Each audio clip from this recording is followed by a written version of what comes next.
It's Tuesday, December 11. This is the news on PBCJ. I am Simone Absalom. The government has recalled US $100 million, that's just about $12.8 billion loan to the Petroleum Corporation of Jamaica, PCJ, based on its diminishing relationship with Venezuela and the ownership of the Petrojam oil refinery. Prime Minister Andrew Holness yesterday announced at a press conference at Jamaica House that the government had considered carefully the expenditure on the installation of a vacuum distillation unit at the refinery, which should have enabled the petroleum refinery to produce low-sulfur bunker fuel in time for the 2020 global sulfur cap. So that money that was allocated to do the VDU, we are returning it. It's a proper cash management exercise. It doesn't make sense to have the money sitting down not using when the government has hundreds of other things that it could use it on to increase the revenue base of the government. So we have decided as well to do that.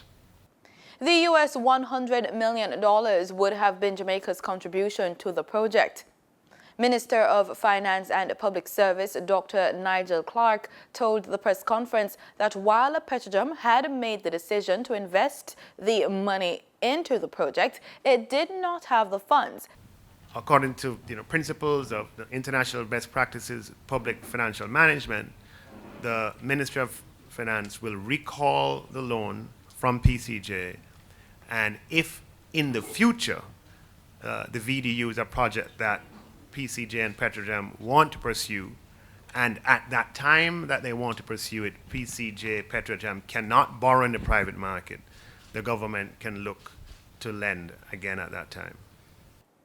Prime Minister Andrew Holness said that following discussions with Petrojam's board of directors, he will direct a forensic audit into the loss of 600,000 barrels of oil from the state-owned oil refinery since 2013. There needs to be a forensic audit into these losses. And so I'm going to direct the board to once again, and I say once again, I have never done it before, but there have been several audits, including forensic audits, done.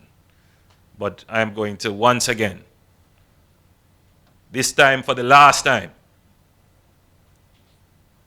direct the board to start the process to identify how can we lose 600,000 barrels of oil over 5 years, and to explain to the public what this is, because some people have said it's stolen oil, it's missing oil.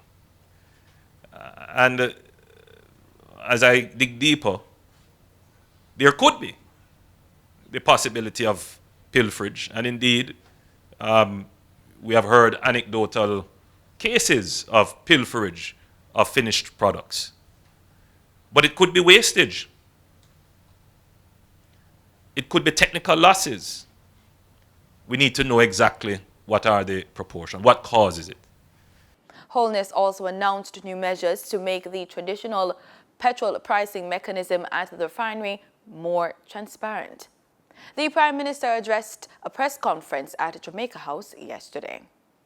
Wishy-washy. That's how the opposition People's National Party has characterized Prime Minister Andrew Holness's response to the Auditor General's report on Petrojam. Speaking at party headquarters on Monday, Opposition leader Dr. Peter Phillips called on the Prime Minister to appoint a new minister in the Ministry of Science, Energy and Technology. When the investigation started into the Petrojam saga and into the other entities of the then Ministry of Science, Energy, Technology, the Prime Minister promised that a minister responsible for energy would have been appointed in short order. It is now 5 months since the former minister resigned, and the portfolio remains in limbo. There are issues within the energy portfolio which require urgent attention, some of which have been highlighted in the Auditor General's report, including the pricing mechanism for fuel, oil transactions, the ownership structure of the Petrojam refinery, and the attendant oil losses, among other things. Dr. Phillips said the Prime Minister needed to take a stronger stance. I repeat the call for a competent minister to be named for this portfolio.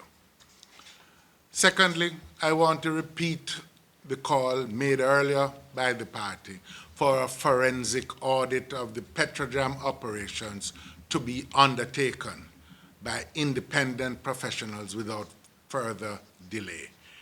In particular, we are calling for a separate audit of the transactions between Petrojam and West Indies Petroleum Limited to be undertaken to answer the question of the missing oil revenues. This particular aspect of the problem was not addressed in the Auditor General's report, but we consider it to be of the utmost significance. Majority of the route inspectors employed to the Transport Authority were on sick out yesterday. According to the National Workers Union, the NWU, 85% of the employees did not show up for duties. NWU Vice President Arthur Grant said the inspectors are upset about how their wage claim is being handled. He told the press that the claim for the 2017-2019 was submitted last year. Mr. Grant said they were told the management is awaiting guidance from the Ministry of Finance. He said the workers would have only received a 5% salary in advance for the 2017 period and added they have not gotten any increase for 2018. They are also upset about other matters surrounding various allowances. The Child Protection and Family Services Agency has extended its application deadline for its Take a Child Home for Christmas program to this Friday, December 14 at 3 p.m. The program allows persons to host a child or children from state care at their home for a day or longer period during the Yuletide season. The program caters to children 3 to 18 years old, particularly those who do not have parents or guardians to take them home for the holidays and would otherwise be in the facility. To participate, interested persons must be at least 25 years old. For more information, please contact the Child Protection and Family Services Agency at 48 Duke Street in Kingston, or you can contact them via telephone at 876-948-284122. That's 876-948-284122, or any parish office. Application forms may be downloaded at www.childprotection.gov.jm. The U.S. dollar ended trading yesterday at $128.38 Jamaican, up by 14 cents.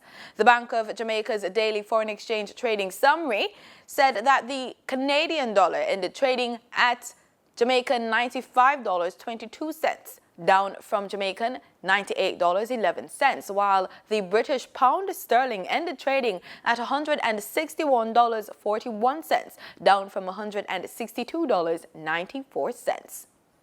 In regional news, Russian and U.S. officials have been involved in a spat over the landing in Venezuela of 2 Russian bombers capable of carrying nuclear weapons. According to the BBC, the 2 Tu-160 bombers landed in Venezuela on Monday in a Russian show of support for the government of Socialist President Nicolas Maduro. U.S. Secretary of State Mike Pompeo said it amounted to, quote, 2 corrupt governments squandering public funds, end quote. The Russian government called his words, quote, completely inappropriate, end quote. Venezuela and Russia have been close allies, and the arrival of the planes comes just days after President Maduro met Russian President Vladimir Putin in Moscow. Venezuelan Defense Minister Vladimir Padrino said they were part of Air Force exercises with its Russian allies.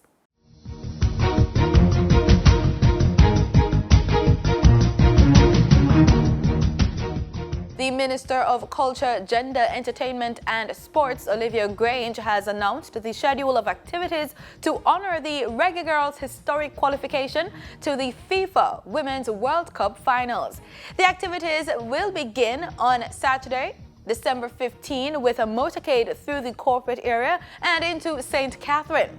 The celebratory activities include a major praise and worship Thanksgiving concert at Emancipation Park on Sunday, December 16, featuring some of the biggest names in local gospel music, including Kevin Downswell, Kukudo, Sister Pat, and Wayne Marshall.